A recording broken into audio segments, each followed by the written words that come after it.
About myself, all right. I was growing up on a farm. I went to farm school and everything, and then I sidetracked into computing. But Yeah. I bought a farm in 2008 and sold it again in 2012. I was running it conventionally. I was really not really wasn't too enthusiastic about it. Didn't make any money on it. So, but then I found this regen thing a few years ago, and I was so excited that I took a lease of a farm of 55 hectares. So Okay. I started that the season 21, so I've been running it for 2 seasons now and done the transition to organic. So this will be the first year running it certified organic. Uh, Okay. uh, I've been not no tilling, but shallow tilling. I'm using an equipment with just very shallow tilling and Yeah. obviously not using any pesticides or anything like that. I had some cover crop, but I wasn't able to cover all the areas. So it's been a balance because I'm paying quite a high lease. So I would like to put everything in a cover crop, but I can't do that because I have to have an income also. Yeah. So uh, the And last what are you growing? mainly grain.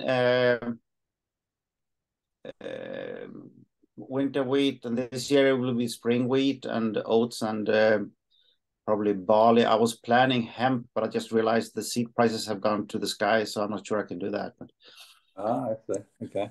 so I have a field where it's way, way, way too much weed. So I was thinking to put it in cover crop completely the full season. But then I thought an alternative would be to use hemp as a cover crop. It's a very expensive cover crop, but it does have the potential of being able to harvest some seeds from it. So No, it's a wonderful crop. There's so much going for it. But yeah, you're right. The seeds over here have exploded. I've got two farms, and I'm just debating about some hemp on one of those farms, some industrial hemp.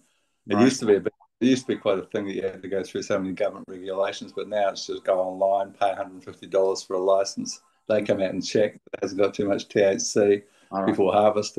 all right. Yeah, mind you, if it has, they plow it in. Yeah, yeah. So No, yeah, I but I was planning for a cost of 3,000 euros seed for that field. Now I realize it's going to be 5,000 euros, and that is too much. So yeah, that's expensive.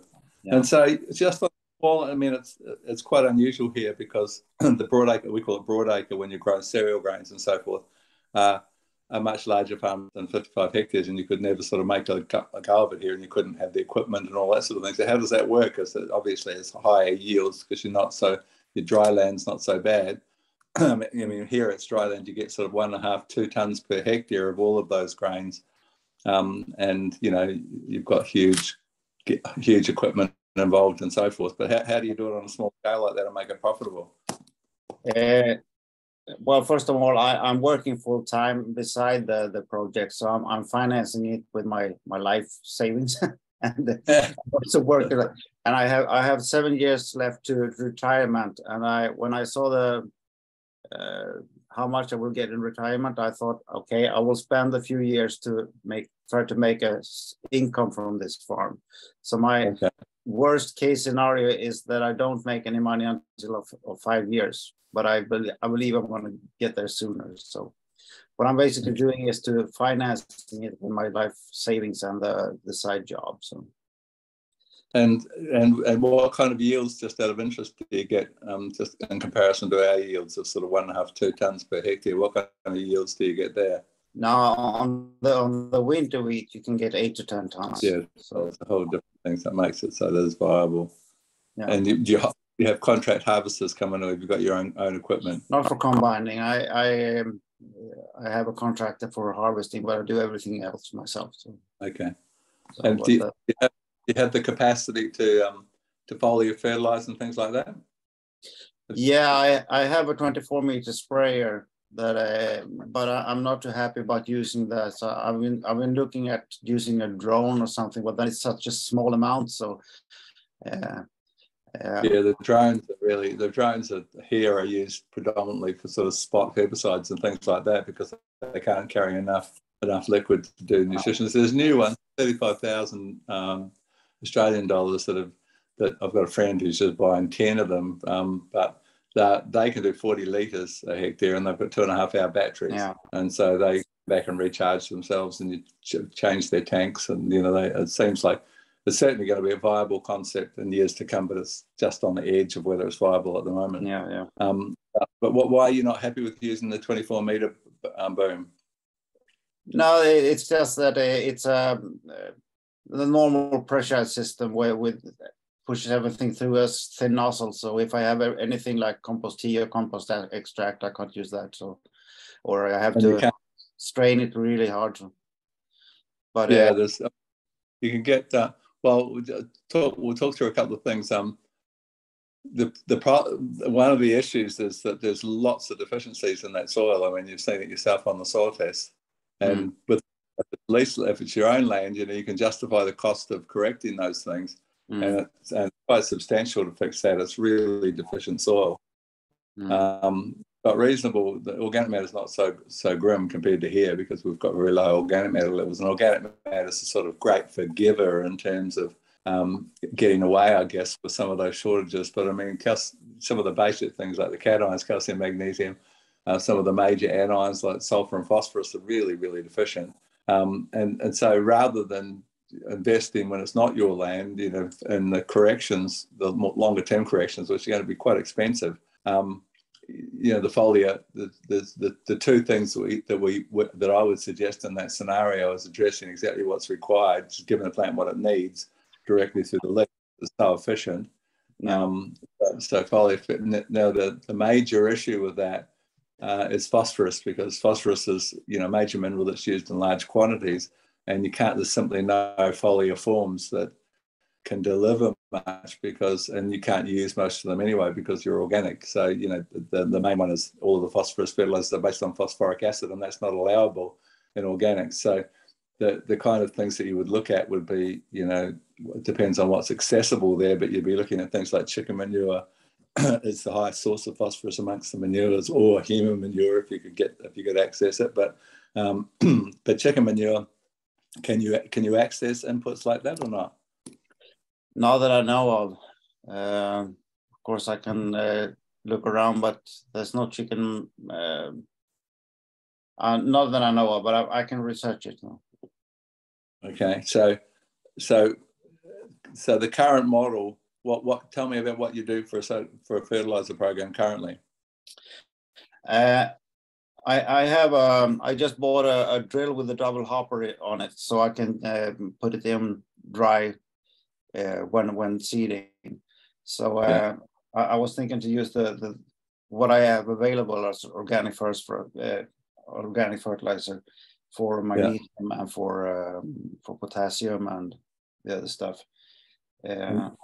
So I can put it in with that machine, and then I need to use foliars. So if I can get in the bulk, the volumes with the seed hopper drill, then I can use foliars for the rest.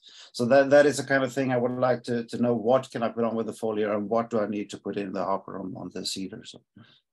Yeah, that's fine. Well, the other thing is and it's really important in your instance, and that's the potential for seed treatments. I don't know if you've heard my latest podcast. Have you listened to the podcast at all or not? I surely do. So the podcast on seed treatment, I even got myself excited with the research for that, because there's I'd always realized that it was one of the most cost-effective single inputs, because it's costing so little and you can get such a response for it. And there's not much with the cost to benefit ratio on that kind of percentages. In fact, there is nothing. It's the single biggest thing that you can do. The bang, as they call it, is seed treatment. But some of the things that I'd not recognized myself was that you could take something like nitrogen fixing organisms and treat the seed with them, and it might cost you $2 or $3 per hectare.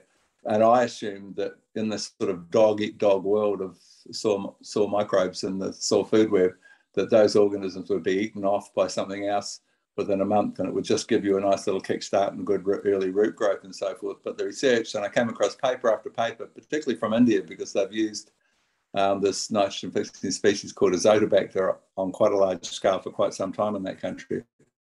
And so there are many published papers on it, but they're showing responses that continue for the entire crop cycle. So basically, once it gets on the roots, it stays there. And most of them do. It's not just the nitrogen fixers. You can have phosphate solubilizers. You can have whatever, you can sort of colonize that seed with some starter nutrition, some plant growth stimulants, and some microbes for very, very low cost, and really get off to a nice start. But then the issue becomes you've got this mother's milk type of start, but then you've got to make sure that you're maintaining what's required. Have you got access to leaf analysis over there or not? Tissue testing? Not tissue, but sap testing in Holland. Yeah. Oh, yes. So you're using Sjoerd Smith's lab over there. Well, that's okay. That's good. Nova Crop or something like that. Yeah, that's Sjoerd's lab. Yeah, he got that. He got the idea of that from attending my courses. I trained Sjoerd, and he got the idea. I was the only one who ever saw his lab when he put it in, because he said, it's top secret because he had quite new technology when he did it. But It's been a very success story from him. He based it on the concept of my teaching about the mobility of minerals, that that there'd be some real value in measuring top leaf and bottom leaf for the mobile minerals, and so he was the first to start doing it, and it was a great success. And it makes perfect sense. But have you ever used the lab before to see what's happening? No, I haven't. It's basically, it's just like 1 and 1 makes 2. That particularly in your scenario where you've got lots of deficiencies and the soil they're really low figures. The figures to say magnesium and potassium. Calcium's okay, but magnesium, potassium levels are really low. Really low phosphorus, really low sulfur. So they're major minerals, and nitrogen. So to maximise yield, you really need to have some guidance as to what needs to go on there if you're going to use foliars to do it the most cost-effective way. You just basically, as I've said on the podcast many times, leaf testing is just, what do you want, plant? Oh, that's what you want, and then you give it to it. And it's so basic that I just watch people fall over and stumble in so many multiple enterprises just because they never asked that question. It's so simple to just find out exactly what it wants and give it to it. It's just it's just like the most basic thing, and there's no way you can't see that you would do better if you gave the plant what it needs. So that leaf testing, particularly even if you're going to only do 1 before flowering, is the critical time. And it's really, really important, because you've got to the business end of the season. This is when you're going to make your money, if you're going to make some, and you want to have everything right at that time. And there's a whole range of things that happen from flowering onwards that sometimes you wouldn't even pick up otherwise. And so we use things, like we use a few sap meters in the field.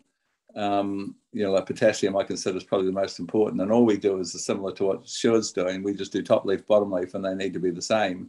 Right. If you've got potassium, and what you see when you're using those meters is, particularly in your case where you've got such marginal potassium, from flowering onwards, because there's just this massive drawdown of potassium, you just see that happen. It's just like this. It'll go from 2,500 on the meter down to 800 in 5 days. It's just like you can't believe what you're seeing, and then you realise what's actually happening. And most people are not picking up on that. And the conventional leaf test, where you're measuring the first fully developed leaf at the top, that's not picking up the potassium, because potassium moves from the lower leaves to the top leaves, and you're measuring where it's moved to. And by the time you've finally picked up from that top leaf that you're deficient, the entire plant's been drained, and you can't catch up on that loss of yield. So having fingertip control with doing top leaf, bottom leaf, you can do it with nitrogen as well, because it's almost as mobile as potassium. You just do top leaf, bottom leaf, and they've got to be the same. So valuable for maximising yield, particularly when you've got low potassium like that. And then you would use, and I'm not sure what you're allowed to use within your organic standards, because they differ across the globe. But over here, if you can demonstrate a potassium shortage, then you're allowed to use potassium sulfate as a potassium source. And in this instance, for you, that would be perfect, because you need sulfur as well. And potassium, so it's like 42% potassium. So it's a really nice, and you're using amounts, particularly when you get to sort of flowering, of sort of 8 kilos per hectare is the figure that works. So 8 kilos of potassium sulfate. And then I'm not sure again what you've got access to, but we like to put this natural acid called fulvic acid, which can be used in organics here, but I'm not sure in your country, because it varies all over. I know that when I was in France a couple of years back, they were just limited from everything. They couldn't even use within their organic standards. They weren't even allowed to use trace minerals. You couldn't even foliar spray trace minerals. It's crazy. It's crazy. Yeah. Sometimes you just like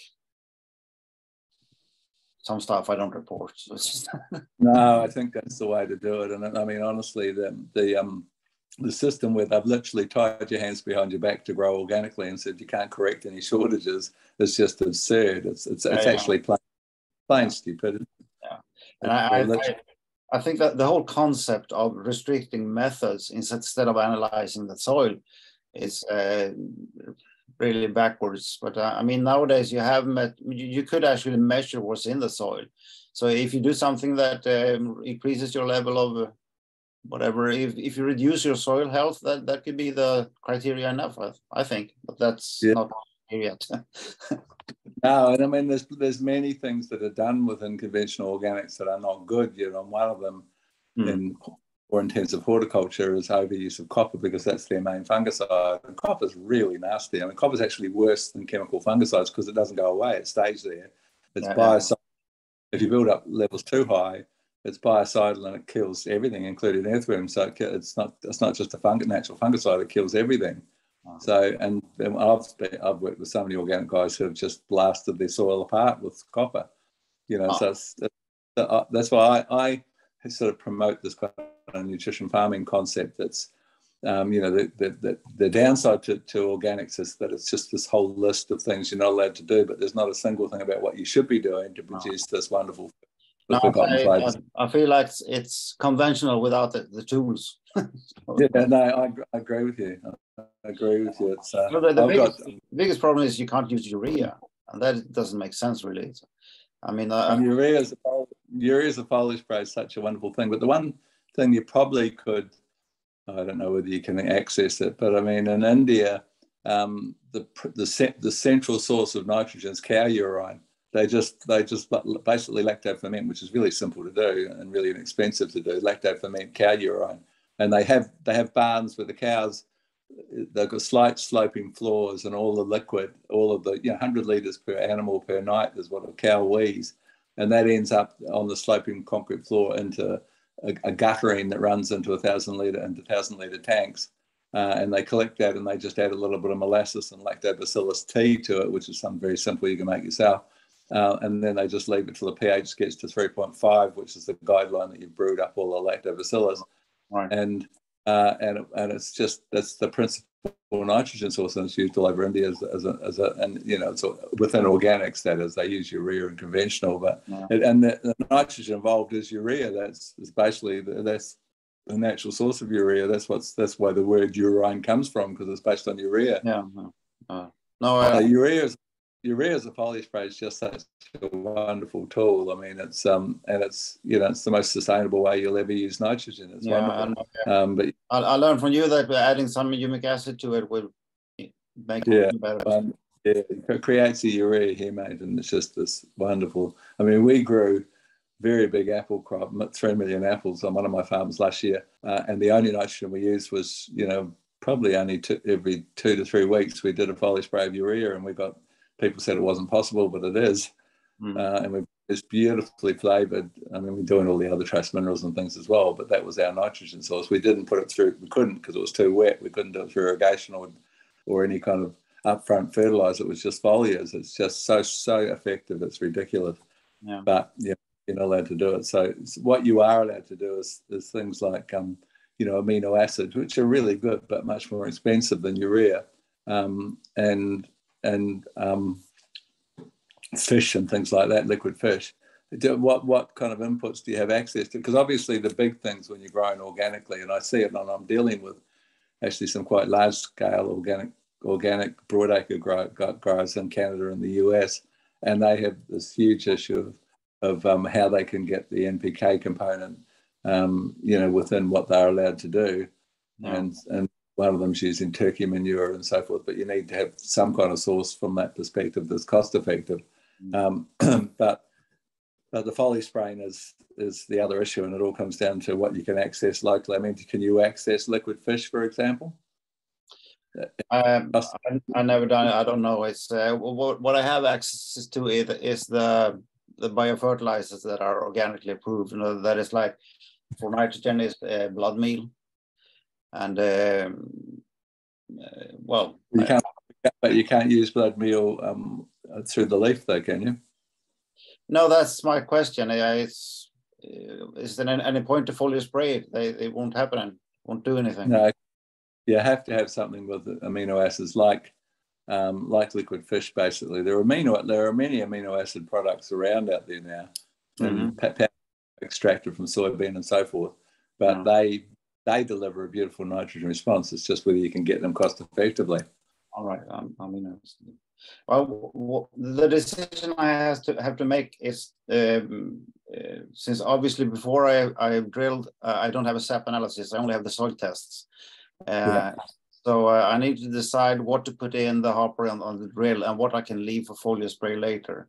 And with all these deficiencies, I need to prioritize what I put in the hopper first based on the soil test. Well, I mean, the starting point would be that concept of leaf testing, because you're going to get that kickstart with everything. Sorry, not leaf testing, that concept of seed treatment, because you're going to get everything you need on at that point. Yeah. And the kind of things that you would typically, like, what do you have in terms of microbial inputs? What can you access? I have some compost, but I'm planning to do Johnson soup, but that takes a year before it's done. So I have some compost left, enough that I can make a seed treatment of. So can't get any vermicompost? Yes, I do have some vermicompost that I bought in bags, but it's been in bags for a year, so I don't know if it's any good anymore. But, because you're only using literally the equivalent of a couple of kilos maximum per hectare, or even less for that. But the concept is to make an extract. So how are you doing your compost at the moment? Like, how would you make a liquid from the compost? I built from an IBC tank and put a blower on it. So that way I can make a compost tea, compost extract in that. And thing. So it's quite vigorous, is it? It's 1,000 liters. So. Yeah, but the actual pump is quite vigorous. I think that's what you're doing with an extract, which is so much better than a tea in terms of diversity and numbers. But what you're doing effectively is beating them off the humus. So you've got to really have some force of swirling it, like almost like a washing machine. Yeah, it's 1,000 liters per minute, I think. Well, that could be pretty good. Yeah. 1,000. It's a wide boiler when you put it on full effect. So that's good. That'll do the trick. Yeah. And so, do you have a microbiometer or not? Yeah, I do. Okay, and so have you because you can test, how there's a point at which there'll be maximum extraction, and you just need to know the timing with that swirling mass, whether it's 10 minutes or 15 minutes or 30 minutes, and when you basically just do a microbiometer, do the extract test, which you're aiming for higher than 30. It's not the same as the soil test, but you need to find out where the highest point is, and that becomes your guideline, that you just have a timer or whatever, and it swells. For my broadacre guys with their setups, I've found that it's 35 minutes, and so they have a timer to do the 35 minutes, and that's the highest numbers sort of thing. And the difference between 15 minutes and 35 minutes is about double. So in terms of counts, so it's really important to find out where you're at your strongest and most dense sort of thing in terms of microbial biomass. So it can be really valuable. And what kind of readings do you get in the soil beneath the plant with your microbiometer? What kind of readings, just to get a bit of a feel for what's happening from a soil life perspective? I took a test the other week, but it's cold now, and there was 0.6 and 0.7 at a couple of points. So I think it's increased, because when I checked before, it was 0.1. So I put clover in the bottom of the winter wheat, and I think that made a difference. Yeah, that would make a difference. That's good. Yeah. And what about the fungi to bacteria ratio on it? Is 6 or 7? Oh, okay. A point. That's what you. 0. Yeah, there's two ratios. There's the total microbial biomass, which is usually in the hundreds, and then there's the fungi to bacteria ratio on it. Yeah, it's in the document I sent you. I can't remember the numbers now. I didn't see that on the document for some reason. I'll go back through and have a look. I missed that. I read through the thing, but I missed the microbiometer results. It's only on 3 points. See if I have it here, right? Yeah, if you have, just be interesting to see. How do you minimize this? I'm not used to sound. Okay. Oh, there we go.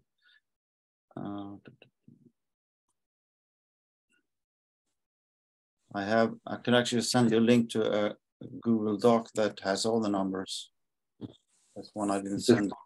Just read them out just so I get a feel for it. Sure.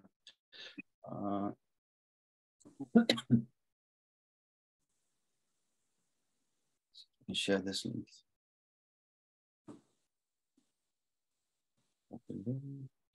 Done.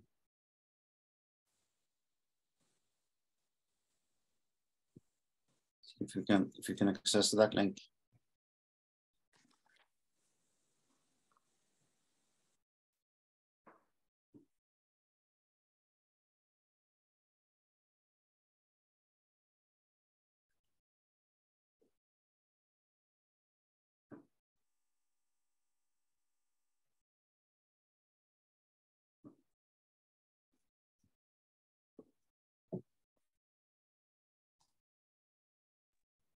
$295 it says on an average. 295. Okay. Oh. Yeah. So there's a bit of work to do from a soil life perspective. Definitely. 298. Yeah, you're aiming for over 400. So sort of is what the goal is. All right. And the higher the better. And there's more bacteria than fungi, is there? It's I have 3 points, 0.1, 0.7, and 0.6. So I mean it's like 60% bacteria and 40% fungi. But then that 0.1 is 90% bacteria and 10% fungi. Yeah. That's the common sort of thing that. Yeah, I've tried on a few conventional places, and that's what I end up with 0.1 when it's conventional. Yeah. So. Yeah, so the fungi have been absolutely obliterated in most of those things. So so you've seen a benefit of putting the clover. And what did you feel about the underplanting of clover in the cereal? Did you see any negatives associated with that? No, the problem was to get it established. I only have one of those 2.5 millimeter cultivator, a weeder. And the soil tend to get so hard, so the weeder won't do anything. It wouldn't cover the seed. So that was the problem. And I would like to. I don't see them at all here in Scandinavia, but one of those spade rolling weeders. Yeah. You know what I'm talking about? That they can really get through a hard area in a better way. So but the sort of thing before that is to, obviously you need the sort of mechanical tools to handle a soil like that, but getting back to how you can correct that. Often, have you got access to any anaerobic brews? I mean, if you listen to the last podcast, it demonstrates how to make a lactobacillus tea. What you use biologically can work really well in soils that tend to tighten the way you're describing that soil. Is that they're sort of like you use them as a pioneering species. You use the beneficial anaerobes that don't need oxygen, because if you've got a soil that's tightening up like that, well, that's seriously impacting biology that's reliant on oxygen, obviously, because it can't breathe very well when you've got a tight soil. And it's all about, one of the major things you're doing is called gas exchange, having the soil breathing well. So to get it up and running in a tight soil, that's where you can use these lactobacillus teas, which you can make. I mean, we have a very good one over here called BAM. You could probably access it from our UK distributors. I don't think our Dutch distributors bring it in because they've got their own compost teas, but the UK distributors do it a lot. But other than that, you can just make it yourself. And I'll give you the recipe in the most recent podcast for how to do it yourself. It's really simple, but it's perfect. It's the perfect biological. Even as a starter, it's a really good seed treatment, and it becomes biological that you use in that soil type as the pioneering species that begins creating the crumb structure, and then the rest of the aerobic biology can kind of kick in once this thing's done its job. So the tight soils are the ratio between calcium, magnesium, potassium, and sodium is the mineral side to things, and then the biological side is having fungi in that equation, because they basically create the larger crumb structure, and you can't do that without the fungal component. You need to have 50-50, and in some cases you've got 90-10. But basically, the fastest way to feed up the fungi is to provide legumes, and that's what you've done with that, having that legume. So that becomes a really good strategy from here on in. And that, of course, also helps to control, those opportunistic weeds that pop up under the cereal. You're basically selecting the plant you want under the cereal.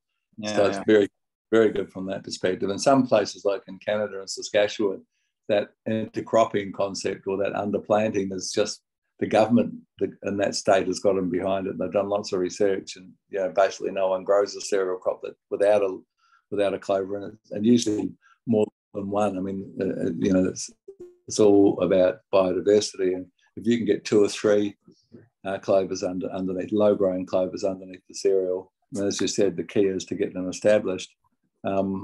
There's a couple of little concerns with the clovers. Have you ever checked to see that they've got nodules on them? No, I didn't. I really didn't last year, but I've learned that I really should have done that. Just basically the nodulation is dependent upon sulfur, and you've got very low levels of sulfur. So it's possible that you're not nodulating. And then basically then the red color inside, which is called leg hemoglobin, that red pigment, that's only there if you're fixing nitrogen. And if you haven't got that color, and it's very common for me to walk fields and to check nodules, and I've got nodulation, but there's no red color inside. And that basically, that means that the clover is not feeding fungi, because the red color determines the acid exudate that stimulates the fungi. So the red color is about molybdenum, which you've got very low levels of, molybdenum and boron. So your boron's low, but it's not as bad as some of the other trace minerals. But so those kind of things, even on the clovers, just tiny amounts of those on the seed, making sure there's some boron, some molybdenum, some zinc, because there's low zinc on the seed of both the cover crop and the cereal crop. The seed treatment becomes, it's a really cost-effective way that you can do it to get a good start.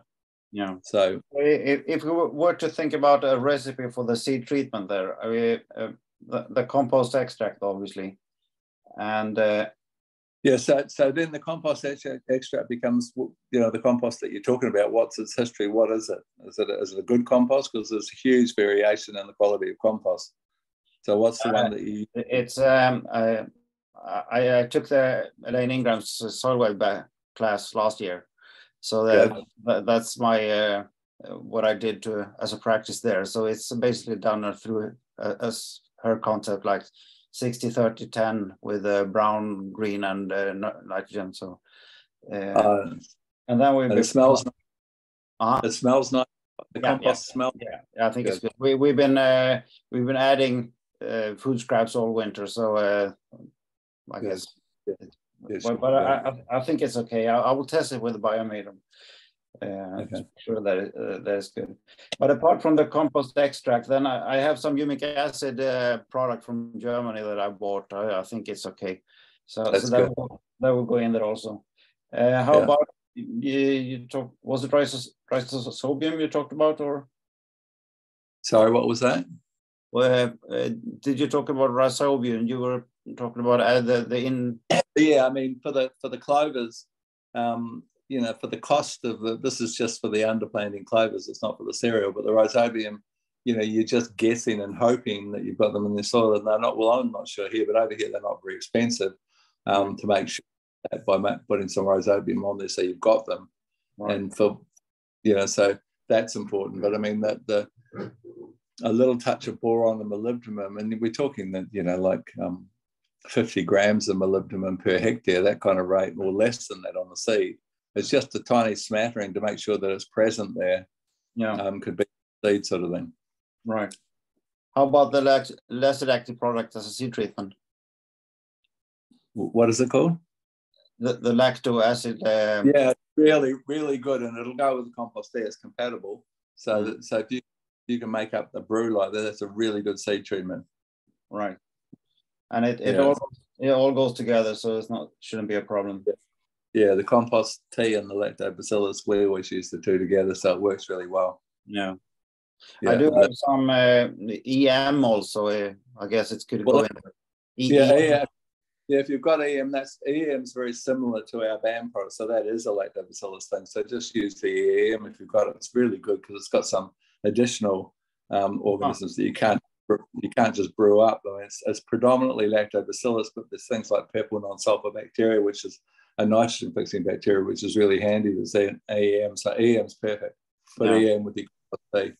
And then, the trace minerals that you're lacking, that little touch of zinc, the boron, the molybdenum, some trace minerals in the sulfate form, if you're allowed to use them, like you would use zinc sulfate, so you get a bit of sulfur in around the seed as well. Right. And do you recommend soaking for over a day or applying? Well, what we've found with the broadacre guys, and they taught me it more than me them, was this concept of they put the seed through a concrete mixer, and the normal thing is that you don't want the seed too wet when you're planting it. So usually you can't use whatever you've chosen to treat with on the seed. You can't use more than 10 litres per tonne, but they use, probably 20 or 30 litres per tonne. So the seed's quite wet. And then they dry it and you can just use any fine form of, they use guano, which is, calcium and phosphate and trace minerals, powder. It just depends on what you can access there, but, very, very fine. Lime would be good, for example, calcium carbonate. But you use that to soak up that excess moisture, and it sort of sticks to the seed and gives you like a proper kind of little seed coating, and it stays on it. Right. It's a really nice little concept. You just put your nutrients at that higher rate so the seed's too wet effectively, and then you dry it, suck it up and you just put in as much as you need to soak it all up and make it dry and easy enough to put out there. Because I'm thinking I need to check the 1,000 kernel weight and so on, because to get the calibration of the hopper right, because it will change the 1,000 kernel weight. Yeah, we'll actually change the weight a little bit. Yeah, you'd have to change accordingly. Yeah, so I need to find something to count 1,000 seed and so on. So just to get the number of seeds per square meter right. So yeah, that's true. We'll change that slightly. Yeah. But yeah, having that little starter is like you've got your two microbes and you've got the humic. The other thing, if you could source it, is kelp, because that hormonal kelp, the secret for kelp is the 4 hormones that are present in it in very, very high levels, and they're just wonderful for seed treatment. I mean, kelp's just there's lots of studies of just kelp and nothing else as a seed treatment. So have you got access to seaweed over there? Seaweed fertilizers? I can find it. It's I have to buy it. I don't have to any other source. I have to buy it. That's okay. It's only small amounts that are going to be used. So right. that you've sort of then got yourself a nice seed treatment. And then the kind of things that you're going to look at. I mean, you've got the concern is phosphorus. So it just depends on what phosphorus you can put under it. Have you ever done what's called a total soil test to know what you've got locked up from a? No, this is the one I've done.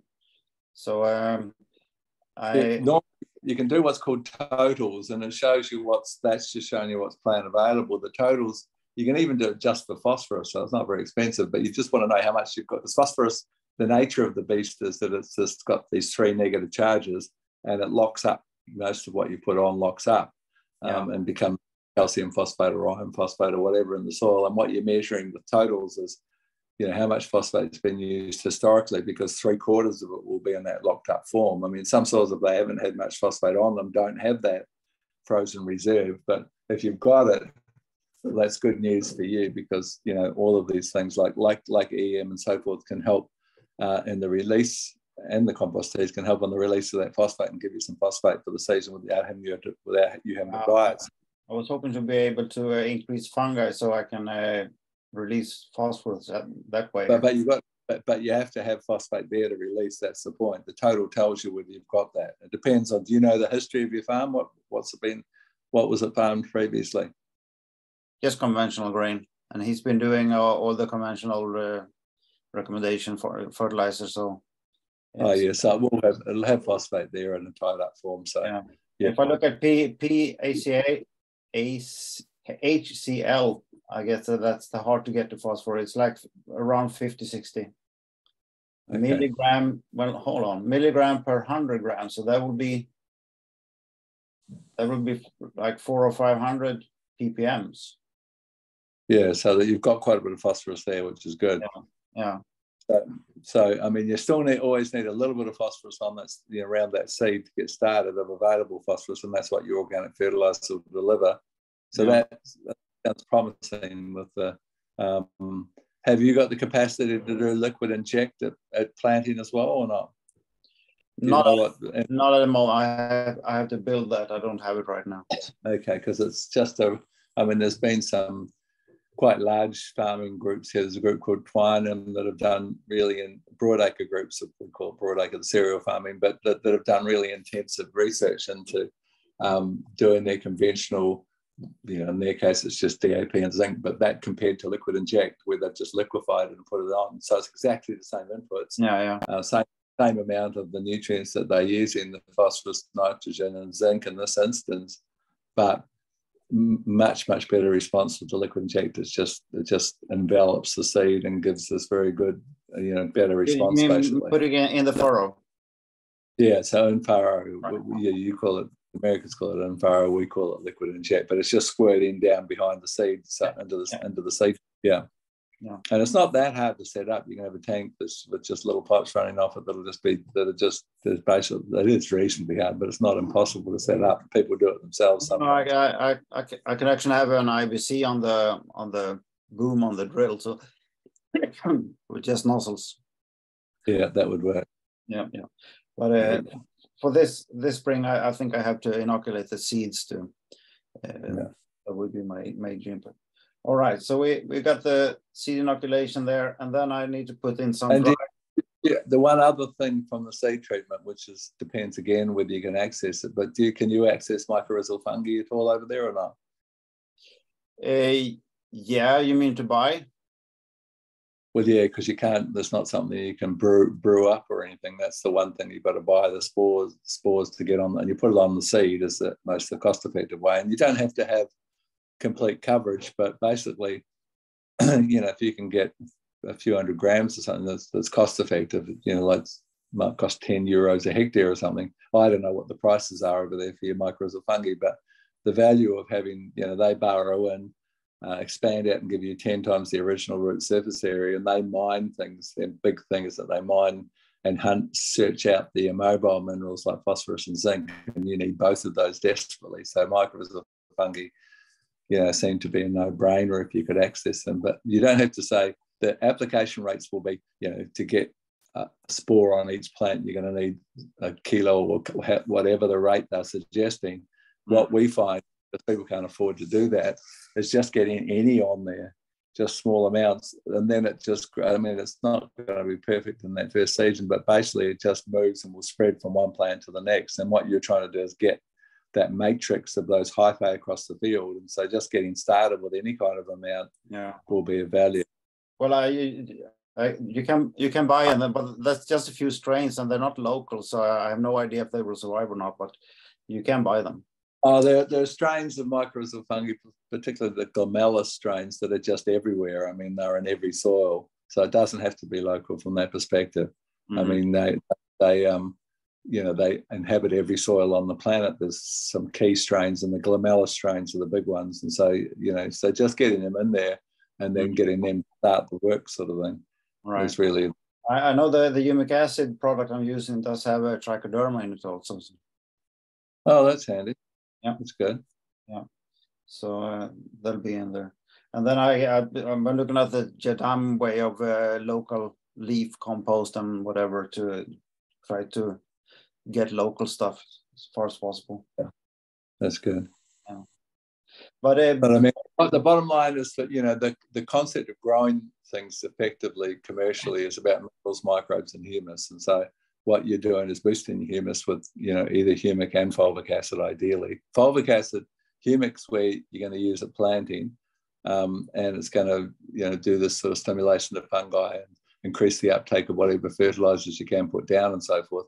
But when it comes to the foliar thing, humic's not compatible with most things you're going to be using. Like if you need some zinc sulfate, which you will need for a foliar, you can't put humic acid with it. That's where fulvic acid, which they're just together, they're called humates, but fulvic acid is a genuine acid that's compatible with everything, and humic acid is only compatible with alkaline things. So the fulvic acid becomes a bag of soluble fulvic acid powder if you can source it. I don't know whether your German supply has that, but you could possibly get some from our English distributors or even our Dutch distributors because they bring it in. But but fulvic acid powder is just like a very, very effective thing if you're going to start foliar spraying, because basically it's a natural chelating agent. So you create a zinc fulvate or a manganese fulvate or a copper fulvate or whatever you put with it. You've created a chelated thing, and then it also does the secondary thing of it's called cell sensitization, increases the uptake of everything by a third. It makes the cell membrane more permeable, so it sucks more things in more effectively. So you only put in small amounts, like 300 grams per hectare, with whatever you're doing as a foliar, and you really magnum. And it's a fertilizer, and it's plant growth stimulant in its own right. It's got a natural hormonal type response. It's a little bit like an auxin response, which is what you'd be lacking because you're lacking zinc. But so that's so that's the three parts of the component. You've got the stimulant, you've got the minerals, you've got so back to the minerals that you might need that you can use during the season. As far as the foliars go, zinc early on, a zinc foliar is going to be important because you've got such low levels of zinc in the soil there, and zinc governs leaf size, so it can be huge in terms of yield potential, because if you've got a zinc deficiency, you've got a smaller than optimum leaf, which is, of course, the leaf is the solar panel, and the solar panel's smaller than it. So just a simple, we just use 1 kilo of zinc sulfate, which is like $1.50 over here per hectare, 1 kilogram. Do you talk hectares or acres over there? Phosphate. No, do you talk about hectares or acres? Hectares.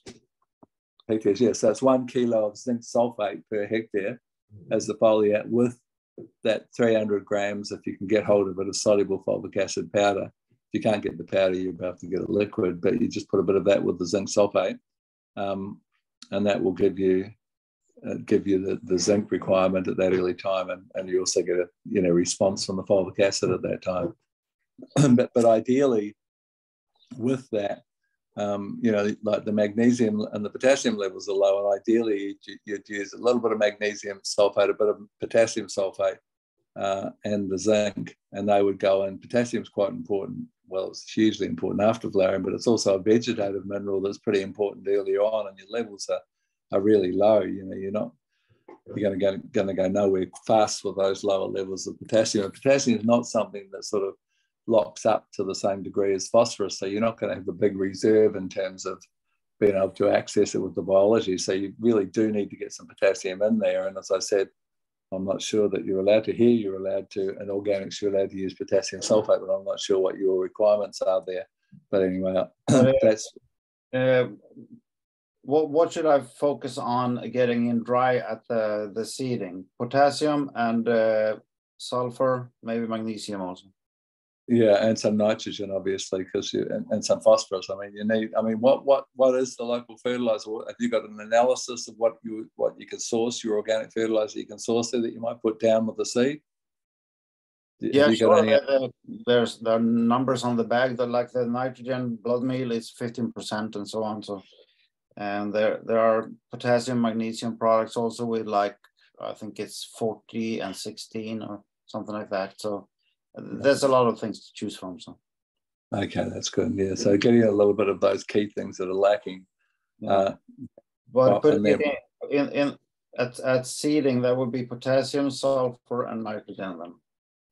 And phosphorus. Phosphorus is huge. You've got to have some phosphorus that start the crop. You won't, the early root growth is about having soluble phosphorus on hand, and without it, you just get this dwarf plant. Yeah, right. So you've got to have soluble phosphorus there. And magnesium also then. Yeah. So then I have 1, 2, 3, 4, 5. Yeah. And that then becomes your your foliar basis. So you use magnesium sulfate, you use potassium sulfate, zinc sulfate, they're all compatible. And you put that fulvic acid, and that creates a magnesium fulvate and a potassium fulvate and a zinc fulvate, which is really well absorbed. All right. So what I need to plan to buy for dry in the hopper are those 5, and then I complete with the foliars later then. The zinc and magnesium foliars can be quite early, or because I mean well, potassium as well, because potassium is really important after flowering, but it's also, some minerals are considered vegetative and some are considered reproductive, but potassium is actually considered a vegetative mineral. For growing tips are potassium. The growing tips and the root tips and everything are potassium dependent. So you really need potassium, right from the start. So the foliar, a little bit in there.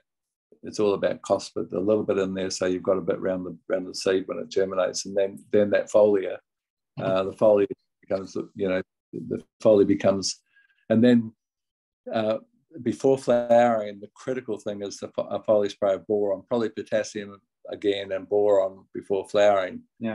Boron, just like almost every crop when you do leaf tests, needs boron at flowering. It's just the time where you determine, particularly with grain crops, the filling of the head. Are you finding that the head fills right to the top, or is it on the grain on your? No. I these 2 years when I've been in transition, I haven't done it properly. This is the first year I'm focusing on nutrients properly. So,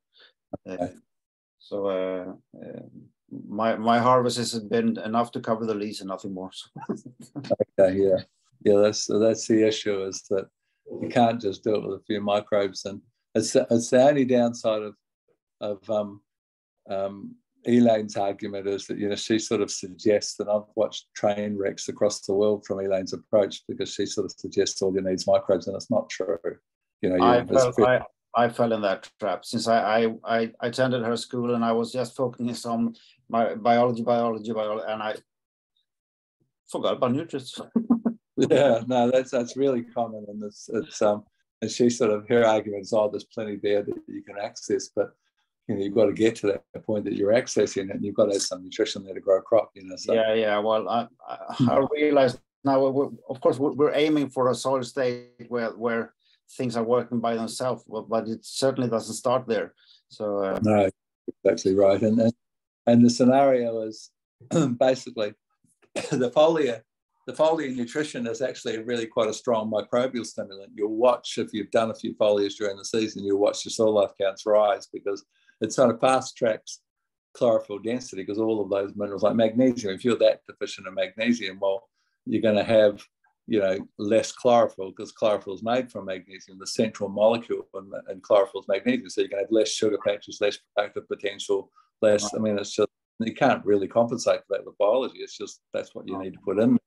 And it doesn't have to be, if you use foliars, you're using like 5 kilos of magnesium sulfate, that kind of rate, as a foliar per hectare. That's, about over here, that's about $3 worth. It's about 60 cents a kilo. It's not very expensive. So, but you do need it, and that needs to be saved. A little bit of them on the around the seed with that starter fert, and then you do a couple of foliars, and always that emphasis from just before flowering, where you need it, you're going to have this drawdown of potassium. So you do the potassium foliar spray, and you include the boron, 1 kilo per hectare of sodium borate, if you're allowed to use it. Otherwise, you'll have to use boric acid. But sodium borate works particularly well. But again, the fulvic acid becomes like a really important part. You just get some soluble fulvic acid powder, and that's just added small amounts in with everything you do, because it increases. It's a fertilizer in its own right, a biostimulant in its own right, but it magnifies and stabilizes everything. I mean, it creates that chelated effect, and it has this what's called cell sensitization that I mentioned, where you uptake more of everything. So it just becomes like a really, really important part of your tools in the shed sort of thing. Yeah. You have. Now I feel more secure when I do have a crop there, and I can do the SAP analysis. I have something to hold on to, and that's the actual content of the plant. But now I only have the soil test, and as I learned from John Kemp, there's only 3 that really correlates properly with a soil test. So I think it's zinc, boron, and sulfur that really correlates with the soil test. The other one is, I'm not sure. So. No, it's true. The soil test is just giving you a very rough guideline, but you'll see when you do the leaf test that they don't correlate very often, and that's just the interplay of minerals. Every mineral affects several other minerals, and some like calcium are particularly effective. They affect 7 other minerals. But so really, the question is just asking a plant what it needs with a sap analysis, and then adjusting accordingly. But what you find with organics that you sort of have to compensate for, and I've got even on my farms, because I'm not certified organic, but I don't use any chemicals at all. I won't use any. So, and that's really difficult with weed management. I mean, I've got this very large 18,000 apple trees, and we've got the machine that we can't get parts. There's all sorts of logistic issues. We have a big spinning disc that goes underneath to manage the weeds under the trees because we're not using pesticides. And that there's been a part broken on that we haven't been able to get the part, and we're going through this very, very dry period, and the weeds are obviously competing with the tree for limited moisture. And it's so tempting to say, well, I'm not organic, I can just go and do the herbicide, but I'm so set on it that I'm not doing it. I've got a similar problem. I've got a weed up here called nutgrass at the subtropical farm where I am at the moment, and we grow ginger, which is the big cash crop here. It's a tremendous high value crop. All right. And nutgrass just competes for it, and you can't keep it out of there. It's just, so what you do to compensate, and this is a similar thing on a different level, but a similar argument, is that you've got to say, okay, well, I'm getting competition from this nutgrass. I can't manage it. It's impossible. You pull it out, it's got little nuts, it just sprouts out again. So you've just got to accept that you're growing with that weed. And what you've got to do then is feed more than you would normally. You've got to feed the crop to compensate for that you're losing some. Yeah. So we did that last. We just did some extra foliars on the ginger to cover the loss of nutrition from the nutgrass competing with it. And we got a really nice crop. We proved that you can do it, but you've got to, in that instance, that's why the leaf test will tell you what you need to put in. Yeah. If you've got nutrition, but if you just let the weeds compete, you'll have this little small yield, and it won't be profitable. No. What do you think about the theory of doing a sap analysis of the weed and see if they are high in something, and then make an extract and spray it back on them? Is there something? It's possible, but it's slow. It's not something you can do in a single season. It's definitely, weed teas are definitely, weeds are there for a reason, and they represent a deficiency or a shortage almost always. Sometimes there are some weeds like foxtail that are there when there's good levels of phosphorus and potassium and so forth. So they're a signpost. You've actually got things reasonably right in some instances. But there's also, there's too much of one thing or too little of another, and they're there as a signpost. The very simple tool, rather than the analysis, because the problem is that there's not a lot of guidelines for the analysis of the weeds. There's been all the research done for all of the major crops on where you need to be at different stages, but there's no guidelines for weeds that I know of. So it makes it a little difficult to know what your levels are. Listening to Nicole Masters, and she said, if you compare the crop and the weed, and you see some level that is way higher in the weed, that can be an indication of that's what they're there for. So. Yeah, that's true. And the other simple test is just using a refractometer. Do you have a refractometer? Yeah. So you measure the Brix of your crop and measure the Brix of your weed, and the crop should be substantially higher than the weed. Yeah. Or the weed is fair. As I said, the weed's doing better than your crop. You need to fix that. Yeah. So it's just a very simple strategy that instead of analysis, you just use a Brix meter. Right. But the concept of harvesting that weed and turning it into, usually you'd use EM and make a lactobacillus sweet tea out of it. You just put EM and some molasses into the weed as it breaks down, and that extracts whatever the components of the weed are. That's a valid concept, but it's like you start seeing a difference a couple of years later or a year later. It's not fast. Mm-hmm. I actually bought a ton of sugar in 2 kilo bags. So I got a good price on it. So I have 1 ton of sugar in 2 kilo bags. And the only thing, sugar's got value and all that sort of thing, but it's predominantly a bacterial food. And most people eat more fungi. That's the problem. It's still good to put a bit in, but as you can see there, they're all lacking fungi, the soils, and so sugar doesn't feed fungi. It's just predominantly bacteria. No, I was using it to extract the fluid out of just 50-50 plant material and 50 sugar, and then I tap off the fluid. So I want to extract the fluid out of the plant that way. So it's. How do you strain your extracts, just out of interest at the moment? How do you get them down to that sort of fine enough? No, it's just a, what do you call it? A filter on the tap. So okay. Because how the guys here, they buy these vibrating sieves. I haven't got one on my farm, but I'm thinking about getting one because I'm moving more into extracts. We were doing a lot of brewing previously, but we're finding the extracts are definitely working better. But basically, it's a vibrating sieve that you have what's called a trash pump that can pump solids, and that pumps out of your, pumps all of the. It's like leaning and vibrating, or. Yeah, and basically separates off the solids, which can just go back into the compost, and the liquids. And it's like 100 micron mesh screen, and so you have liquids one side, and the solids the other. It works really, really well. The guys using vermicompost, which is what most of them use because it works best. They're only using, once they've done their extract and things, the equivalent is really only about 2 kilos of, sort of like Johnson Sioux, that you're only using small amounts, but for the extract, like 2 or 3 kilos per hectare, it's just that kind of rate. They've got a very good vermicast that the one company makes here, and they put that in with the swirling, exactly your arrangement that you've got there, that 1,000 litres, that you mentioned. But then you have the vibrating sieve that makes it very simple to just separate it off, and then they just add the compost back, the spent compost back into the compost heap and recharge it. Yeah. So it works really well. It's proper recycling. Yeah, and the worm and creating your own vermicast on farm is really a simple thing to do. A lot of them are doing that on farm. You might have seen that in the podcast. It's just a simple concept of cow manure and straw and lucerne. Do you have alfalfa over there, or lucerne?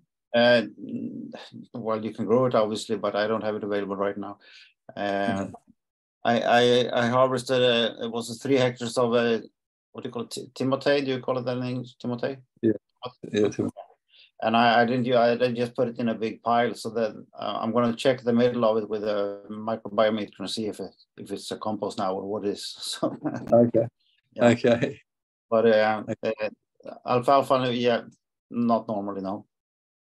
Well, so what they do is just take equal amounts of cow manure, straw, and alfalfa, or lucerne, we call it here, and they just basically you have some weed matting under it, because ideally you want to have it near some trees and things because it likes shade.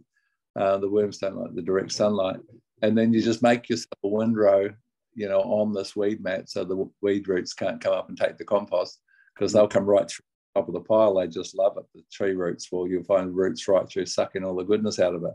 So you basically you have your weed mat down. It's just about, a metre and a half maybe high, the windrow that you create yourself with just layers of straw, manure, and lucerne, because it's the protein. You've got a double protein hit, and then you wet down each layer as you're doing. It's sort of like a layer cake, so it's moist throughout, and then it warms up because you've got all that protein in there. It warms up very quickly, and you wait till it usually takes about 2 weeks, where you can put your hand in, it's simply too warm to add the worms, and then you buy your first from a worm farmer, or from here we've got hardware stores that sell worms, and you pay about $100 a kilo for them.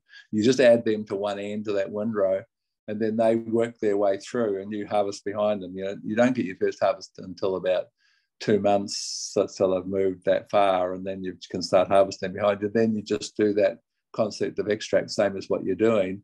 And it's really, for one thing, you're growing worms that are quite saleable, and so it's quite a unique. Some of the on-farm piles that I've seen, they might have stretched them out to 30 or 40 meters long, because you just keep on, when the worms get to the end, you add to that, and then you're harvesting behind them. But you can put your hand into that pile. You put it particularly, so you're doing the straw, the lucerne, the manure, alternating those layers, but the top layer of straw, and quite a thick layer of straw, just hay or whatever. Don't have to be straw, but basically just a hay. But that's to keep the moisture, to keep the light out and to give them this thicker layer. But you can walk onto those piles, and I've seen several of them on some of my on-farm talks now, where you put your hand into that pile, and it's 30-meter long pile. You put your hand in there and pull it out, and it's just filled with composting worms. I mean, there's just that many of them in there. But wow. And so theoretically, you could be selling those at $100 a kilo if you wanted to. But most of the farmers get so excited about what the worms are doing for them, they won't sell them. But there is that there's that secondary income stream. But then they just take that, just like a Johnson sewer, make the extract at just this 2 or 3 kilos per hectare is what you're using that you've extracted from, and that's really effective. We've got a group here. There's a woman and a husband in Western Australia who have become quite famous. They started with just 600 acres of really gutless beach sand. It's called the West Australian wheat belt. It's very, very light sand, so with nothing in it that had been thrashed and was really unproductive. Mm-hmm. And they use liquid injections of worm. They did that kind of seed treatment thing that I'm talking about. They used a liquid injection of about 20 litres per hectare of this worm castings that they extracted the way that I mentioned. Mm-hmm. And they did a couple of foliars based on leaf test, and that's all. And they've turned that into this very profitable. They've now got 12,000 hectares because they just kept on buying farms next door because they were all failing. It's been a really, really, really good success story, and it's just based on no large inputs. It's very similar to where you're at in terms of you can't really justify complete correctives. You've just got to do in-crop correctives with foliars, with seed treatment, with liquid inject if you can do it, and some biology and so forth. So so it's quite doable. Yeah. Speaking about lucerne, is that the preferred to make a protozoan tea? Yeah, that's what you use because it's so high in protein. The protozoa absolutely love it. And they brew up, and so that's a brewing one. That's not an extract though for protozoa tea. What you do for protozoa tea is you take your lucerne, as much as 20-25% in the tank, probably 20% in the tank, and you add molasses. You could add your sugar for that matter, and in this case they love liquid fish. If you can get, I'm sure in your region you can get liquid fish. I mean, you've got huge fisheries and happening there, but that if you can source liquid fish, you'd think you'd be able to get it quite cost effectively there because you've got all that operation happening. But if you can source liquid fish, that becomes the missing, because what we haven't covered in your foliar sprays is the fact that you're going to need, you've got to have nitrogen. You can't grow a crop without nitrogen, and so you've got to have some nitrogen source in there during the season, and liquid fish is the highest. It's the highest protein source. And so just a bit of fish on there will make quite a difference. So if you can source some liquid fish, that becomes something that goes in with every foliar to give you that nitrogen, that amino acid or nitrogen component. So to spray it on the leaf for nitrogen. Yeah, very effective. Yeah. Okay, I'll put it on seed treatment. Sorry. Yeah, you could do. Yeah. Is it called hydrolase? Hydro something? Yeah, hydrosolate. Yeah, that's the one. Yeah. And so that would be, that's what organically that's about. But that's also what you'd use if you want to brew up protozoa. They love liquid fish and usually molasses, but I mean sugar will work. It's just really energy source that they're chasing. But it's a 2-day, it's a bubbling process. It's a tea, it's not an extract. So you're just bubbling for 2 days instead of the normal 24 hours. And usually in that time, if you've got a microscope, they're quite visible. You'll see them, jammed in like sardines, the 3 forms of protozoa, and it's wonderful. Have you got many earthworms in the soil or not? It's getting better. Last time I checked, it was like 5 per shovel. That's good. Yeah. So and that's an increase from when I started. So I was happy to see that. There's room for more. Yeah, but that's still good. That's a nice improvement. And so protozoa teas are probably the best strategy they just love protozoa earthworms, and they'll come from wherever. You can't actually believe what you see when you try it because they take them 6 weeks to breed, but 6 weeks later, and then they're only a tiny little thing when they first breed, but 6 weeks later you've got this big increase that can't come from the multiplying. They've come from elsewhere. They just hunt down the protozoa. They love it. So they must sense from wherever they are that this protozoa present in good numbers, and they just arrive. So yeah, it's a great. It's a really good strategy, really worth doing. Yeah. As I said, I put in a clover under the wheat last year, but I'm a bit worried now because I'm going to seed spring wheat there, and I'm only shallow tilling, so I need to get the grain before the clover, so to speak. So I'm a little bit worried about that. So I was thinking this year to only use crimson clover as a bottom, just to make sure it doesn't come too high. So that's a good strategy, and that's quite important because you've got to get some light through there to get the wheat started. So crimson clover is a good idea. Yeah. So I'm just holding my thumbs that I can get the clover to stay back until the wheat is up. Okay, yeah, you've got to get it through there. Yeah. But what do you what's your cultivator that you're doing? It's just scratching the top basically, is it? It's shallow till with are you familiar with a Weatherstock cross-cutter disc? No? Oh yeah, I know. I sort of roughly know what you're talking about. That's good. It's let's see if I can find it. I actually have it here somewhere. You can actually see it in work. I have it on a video. Sounds like you're listening to all of the good consultants with Nicole and John and so forth, and Elaine. So you're on the path very much. So yeah, stop it. I'm kind of a information junkie when it comes to this. So we just got to convert that information into profitability now. Yeah, that's exactly what I like to do. It's sometimes you feel like you're information overload. So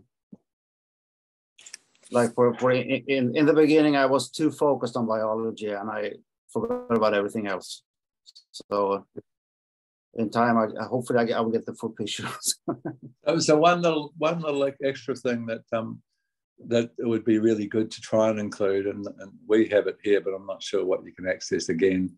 But I've done all the formulation. We've got this huge. A company's called Nutritech Solutions because I've tried to have a solution for every crop and every problem in every crop. So we've got this really unwieldy 250 or 300 or something products that you imagine trying to keep inventory of that many products. It's kind of it's stupid. But in the process of but it's been successful, which is very hard to manage. But in the process of formulating all of those, because I've sort of been responsible for that as part of my contribution to this thing. One of the inputs that I've found to be really, really quite remarkable, and we put it into a lot of our products, is this natural plant growth promotant called triacontanol. And you can extract, if you can't source it, it's really so inexpensive, the concentrated form of it. You're only using like 2 tablespoons per hectare, 30 mils per hectare, and you just get this wonderful boost to photosynthesis. It's extracted from the lucerne plant. It's a fatty acid that's extracted from the outer waxy coating of the lucerne plant. If you Google triacontanol, benefits of triacontanol, you'll see ridiculous research on just how amazing it is. Triacontanol. No. Try TRIA, tria, cont, CONTANAL, triacontanol. Triacontanol, okay. Yeah. And you'll see, and so if you can source some there cost effectively, then again, you could go to our UK distributors and they import it. But other than that, you can actually make it yourself. And so what you'll do is use your EM and your sugar and create a 1,000-litre shuttle. Well, it's probably too much, but a 200-litre drum or whatever. But basically, you're doing an anaerobic extract. So the way that you make anaerobic teas is that if you're using a 1,000-litre shuttle, you just have a breathing port from the top so that the CO2 can escape. So basically, you just drill a hole in the lid of the 1,000-litre shuttle, and you put a bottle. 2-litre 1-way valve, 2-litre bottle of water strapped onto the side of the tank, and a metre length of hose that goes into the airspace, not into the liquid, but in the airspace at the top of 1,000 litres through that hole in the lid, and then the other end meter hose goes into the bottle, into a bottle full of water. And so CO2 can escape, it bubbles, but oxygen can't get in there. But you have to have that valve because the CO2, as you know, in a large tank like that, you're making a lot of CO2 as they multiply, and it will kill them or affect them if you don't have an escape valve for it. But you can do that, and you're going to do exactly that same thing for brewing your tricontinental, because the lactic acid can actually strip the tricontinental from the lucerne. So you can make it yourself. You dilute it at sort of 1 to 50, the end mix. It's pretty sort of haphazard because you don't know exactly how much you made, but you know, you don't know the strength and so forth. But that's what people do. They call it alfalfa tea. They don't even know what they're doing, really. They just know that it works. They don't know that it's tricontinental that they're extracting. But but yeah, so you just put lucerne, molasses and EM into a closed tank with a one-way valve, and wait till the pH gets to 3.5. So you need to have a pH meter, because that's at 3.5 you can't brew anymore. That's that you're measuring the lactic acid produced by those organisms while they multiply. But that lactic acid dissolves the tricontinental. So it's a really nice foliar response, or a seed treatment, or whatever you want to do with it. So that's another thing that's worth looking at. But you need lucerne for that. Yeah, you've got to have lucerne. That's where it's found on the outer waxy coating of the lucerne plant. Right. So you're using that lactic acid that you've created to strip it off and make it into a liquid form. Yeah, all right. So what we do, you find that if you've got bees that are working a lucerne planting, you know, you grind lucerne for seed, and so obviously got flowers and so forth. The bees will actually take some of that waxy coating and build it into their beeswax, and then you can extract it from the beeswax. That's how we do it. Yeah, and it's really, really effective. It's just this amount. And so we just put it into everything, but you can buy it by itself. It's called, I think our product's called Nutristim, but it's only just like, it's $2 a hectare. It's just like, they're really low cost things that can give you a tremendous response. So it's probably worth, if you don't want to make it yourself, it probably is worth contacting New Generation Agriculture, which are our distributors in the UK, and they could ship a 20 litres or 5 litres or whatever. You're not going to need much for 50 hectares. You're probably going to just use 5 litres.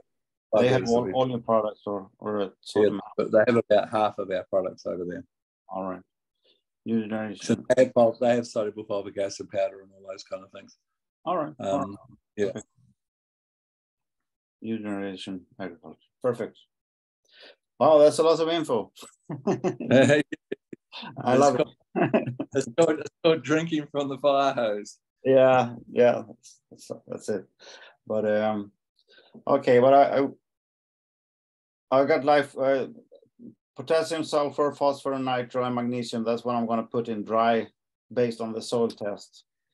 Yeah, you got to put a little bit, and then you got to have that little bit of nutrition on the seed as well, we mentioned, for the seed treatment with this. Yeah, the seed treatment. Yeah, I'm just thinking about what to order from the dealer now. So okay.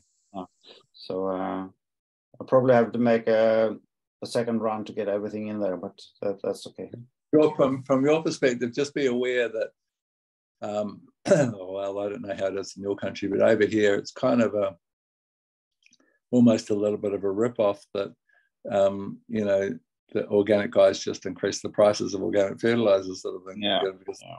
And so, you know, if you're allowed to use magnesium sulfate, which I'm sure you're allowed to, you don't have to buy. You don't necessarily have to be a certified organic input. I mean, it's just a mineral. It's not, you know, it's not got any contaminants or anything in it. I mean, there's probably cheaper ways you can do it. That's all. That's probably worth shopping around to see within your organic standards how you can do it rather than buying the high price, you know, input. If that's the case, it may not be the case. But over here, there's kind of a bit of a rip. That is the case. It's a bit. It's a rip-off, really. Yeah. You can buy, you know, their chicken manure pellets or whatever, their compost, but you can buy chicken manure over here you pay $500 a ton, for example, and for organically certified chicken manure pellet, basically predominantly chicken manure is all it is. Or you can buy chicken manure for $30 a ton. You know, it's like that much difference. It's insane. It's a very expensive pelletizer. Yeah, it sure is. And it costs about $90 to pelletize. So there's no justification there. It's just a ridiculous. Yeah, it's ridiculous. Right. Well, that's fantastic, Graham. Thank you so much. That's a pleasure. So we just take my email address. So if you've got a pen there, just write my email address. It's Graeme, Graeme, at Nutritech, NUTRI-TECH.com.au. I think I used that one before, didn't I? Yeah, you probably have. Yeah, you did. That's what you sent me through the test song. But yeah, so basically, if you've got any sort of queries or problems or anything like this, email me. I'll usually respond. I mean, I respond to lots of emails, but I do try and still respond myself. So yeah, feel free. Yeah. So, well, I've been looking at your classes, but they're on the wrong side of the planet. So I'll have to look at. I was traveling to like 30 countries a year before COVID, but I must admit, I'm quite enjoying just teaching locally and doing the podcast and farming. Yeah. I've got 2 farms and I'm working on my book as well. So and I run this quite big company, so it's quite a lot of stuff on your plate. But traveling was sort of all consuming. Traveling to 30 countries is a lot of travel. It's not necessarily that much. It is. Before COVID, because I work for Väderstad, the farming machining company. So I was traveling like crazy. Like I was in Australia and New Zealand, South Africa, and just everywhere. So the COVID was kind of a relax for me. It's a similar kind of thing. Has COVID died out now? Have you still got plenty of it there? Yeah, it does exist, but there's no restrictions anymore. So. Oh, that's good. Yeah, same thing. I mean, there's plenty of people getting it, but no one. There's only the very sick are dying from it. So yeah, that's good. Yeah. How about New Zealand? They locked up completely, didn't they? Yeah, well, so did some of the states here, but the New Zealand Prime Minister's paid the price for it. She's just resigned, so she had so much pressure from. I mean, she destroyed lives everywhere because they just made it mandatory, and if you chose not to vaccinate, then you lost your job and you didn't get it back. So hundreds of nurses and teachers and quite important professions, lost their jobs and destroyed their lives because of that hard-handed. Like it's fairly basic kind of human principle that you can choose what goes into your body, for God's sake. If you choose not to do it, fairly valid choice, and to be forced to do an experimental thing was really, really questionable. But she's kind of paid the price. What we're doing, we hopefully will increase the immune system with people. So yeah, that's true. That's the concept, for sure. Yeah, absolutely. All right. Okay. So I'm not going to hold you up anymore. So no, nice to chat with you.